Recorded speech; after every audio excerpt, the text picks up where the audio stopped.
और ये G20 वही फिर वही बात कि 19 मुल्क, एक EU, साथ UN भी आएगा, अफ्रीकन यूनियन, वो सारे उनकी सबकी नुमाइंदगी सारी, यानी सेक्रेटरी ब्लिंकन भी हैं, लेवरॉव भी हैं, चाइना के फॉरेन मिनिस्टर भी पहुंचे हुए हैं। और सेक्रेटरी ब्लिंकन और जो फॉरेन मिनिस्टर लेवरॉव हैं, उनके दरमियान जब से जंग छिड़ी है उनके दरमियान कोई बातचीत नहीं हुई, हेलो हाय नहीं, उन्हें हाथ भी नहीं मिलाया, देखा भी नहीं एक दूसरे की तरफ। लेकिन आज उनकी 10 मिनट बात हुई है। इंडिया ने कहा है कि हम सिर्फ अपनी फ्रेंडली नेबर कंट्रीज को बुलाएंगे, पाकिस्तान उसमें इनवाइटेड भी नहीं है। वो समझता ही कुछ नहीं हमें। हम यहाँ पे चूरन बेचते हैं, इंडिया और पाकिस्तान का जो है ना, वो हमें कुछ नहीं समझता, वो हमें भिखारी समझते हैं। कि हमने नेशनली तो अपना मजाक उड़ा ही लिया है, अब हम इंटरनेशनली भी अपना मजाक उड़ा रहे हैं। जो शरीयत ने हमें दीन इस्लाम जो शरीयत तब तक ग्रो नहीं कर पाए, तब तक ग्रो नहीं, मतलब इंडिया ने अल्लाह की रस्सी को मजबूती से पकड़ नहीं वो एक और चीज, ना मैं तो उनकी वो गैर मुस्लिम है। उनके न्यूज चैनल उठा के देखिए किस तरह की मनफी प्रोपगंडा कर रहे हैं वो पाकिस्तान के ऊपर। वो कहते हैं ये तो भिखारी हैं, ये तो रोज जाके भीख मांगने वाले हमारा क्या मुकाबला करेंगे। तो रोज उनके चैनल, न्यूज चैनल देखे, उन पे कितनी मतलब शर्म की बात है, शर्म से डूब मरने की बात है।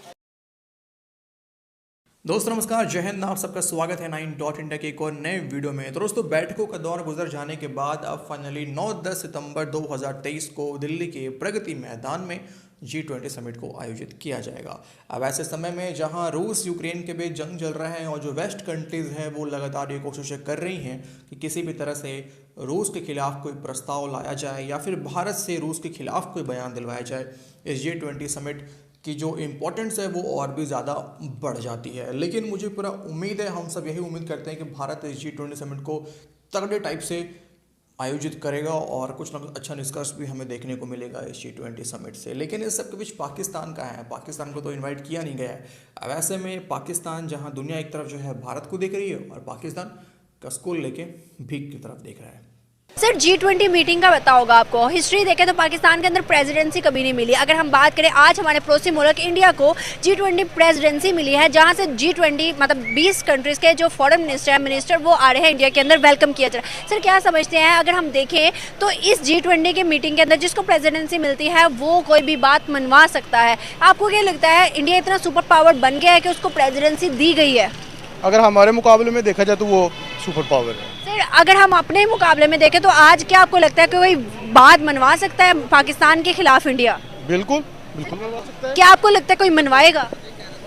डेफिनेटली मनवाएगा। किस बारे, क्या लगता है कि कौन सी बात मनवा सकता है? देखिए, हम इकोनॉमिक क्राइसिस में हैं, तो इस वक्त वो जो भी हम पे पाबंदियाँ, फैटअप में देख लें, आप फैटअप में हमें उसी ने डलवाया था, इंडिया ने डलवाया था, और हमने जो फैटअप की जो तमाम शराइत कंप्लीट की थी, इवन दैट के अमेरिका, चाइना, किसी ने भी इतनी उनकी शराइत पूरी नहीं की थी। इसके बावजूद हमें फैटअप में रखा गया। क्यों रखा गया? इंडिया ने रखवाया। अगर हम बात करें, हमारे ऊपर जितने भी मतलब सैंक्शंस रखते हैं या हमारे ऊपर कोई समझ ले कि एक कबूतर भी हमारे मुल्क के अंदर मर गया है ना, हम इंडिया का नाम ले लेते हैं, ऐसे ही है। सर, हम अगर देखें तो हमने इसको हवा नहीं बना लिया। क्या आपको लगता है कि इंडिया इतना इन्वॉल्व हो हर चीज़ के अंदर, कैसे वो 5th लार्जेस्ट इकोनॉमी बन गया? हिंदुइज्म और मुस्लिम। कैसे हिंदुइज्म और मुस्लिम? शुरू से आप देख लें, पाकिस्तान की हिस्ट्री देख लें। थोड़ा सा एक्सप्लेन करें हिंदुइज्म और मुस्लिम को। हमसे जो मशरकी पाकिस्तान कैसे टूटा, आपको पता है ना, तो आसब था। अगर हम देखें, मेरी बात सुने, अगर हम अपनी गलतियों पर नजर डालें, क्या आपको नहीं लगता कि अगर चले, मैं आपसे कोई बात नहीं करती, आप लॉयर हैं, आप मुझे बताएं जस्टिस कितना पाकिस्तान के अंदर? 0। सर, कैसे मुल्क कामयाब होगा, कैसे कौम तरक्की करेगी, कैसे ये मुल्क वो मुल्क बनेगा जिसका बाबा कौम ने ख्वाब देखा था? ये तो आवाम को सोचना चाहिए ना। यही तो मैं बात कर रही हूँ। ये उन्हीं लोगों को चूज करते हैं जो, ये देखें हमारी मेंटालिटी क्या है। हम कहते हैं खाता है तो लगाता है। हमने कभी ये सोचा है कि हम देखते हैं कि हमारे जो हुक्मरान है वो गर्म स्टेटमेंट्स दें, या कि हम तड़ियाँ लगाएं, अमेरिका को लगाएं, उसको लगाएं, लेकिन जब उसका अल्टीमेटली हमें जो रिजल्ट्स आएंगे वो हम बर्दाश्त करने के लिए तैयार नहीं हैं। हमें महंगाई बर्दाश्त करनी पड़ेगी। 2-3 ईयर्स हमें मुश्किल फ़ैसले करने पड़े। अब देखें, ये जो मौजूदा गवर्नमेंट है ये फ़ैसले कर रही है, लेकिन जो अवाम है वो इसको बर्दाश्त नहीं कर रही। वो कोई भी जो एक सियासतदान होता है, जो हुक्मरान होते हैं, वो कभी भी नहीं चाहेंगे कि वो अपनी अवाम पे कुछ सख्त फैसले इम्पोज करें।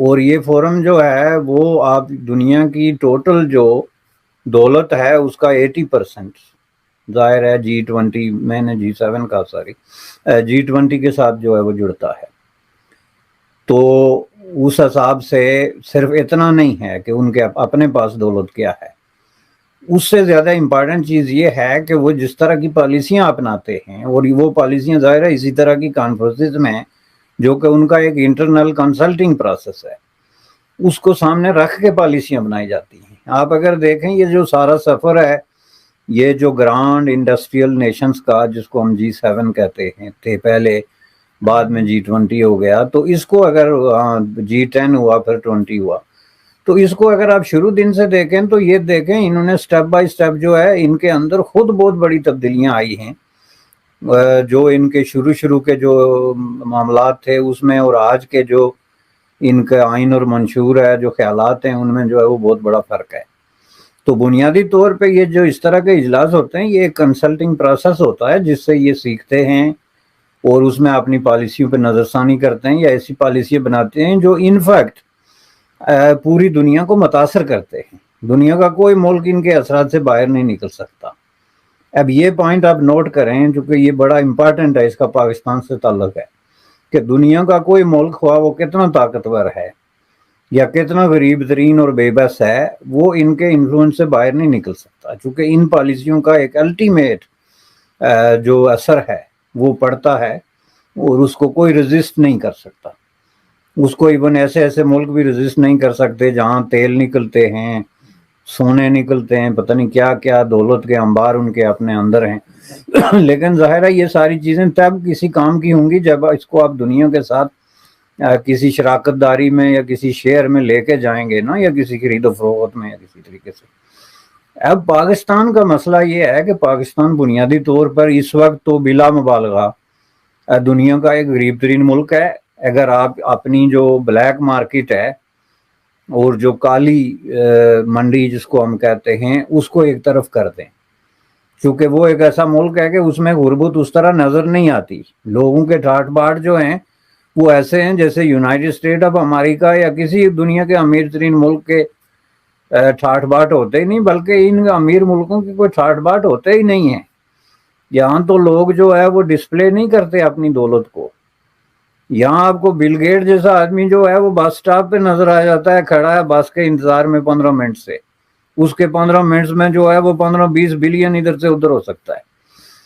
तो ये तो एक मेंटालिटी है ना जो पाकिस्तान के अंदर एक जो है वो डेवलप हुई है, तो उसको अगर एक तरफ करें तो लोग बहुत ज़्यादा जो है वो गुर्बत ज़दा हैं। पाकिस्तान में इस वक्त 60% लोग, जो ऑफिशियल स्टैट्स हैं उसमें 40% कहते हैं वो, लेकिन हकीकत में 60% लोग जो है वो गुर्बत की सतह से नीचे रहते हैं। तो दोस्तों ये था आज का वीडियो। उम्मीद है आपको वीडियो पसंद आया होगा। लेटेस्ट वीडियो पाते रहने के लिए हमारे चैनल को सब्सक्राइब करके बेल आइकन जरूर से प्रेस कर दे। वीडियो को लाइक और शेयर करना ना भूलें। इस वीडियो को अंत तक देखते रहने के लिए आप सबका बहुत बहुत धन्यवाद।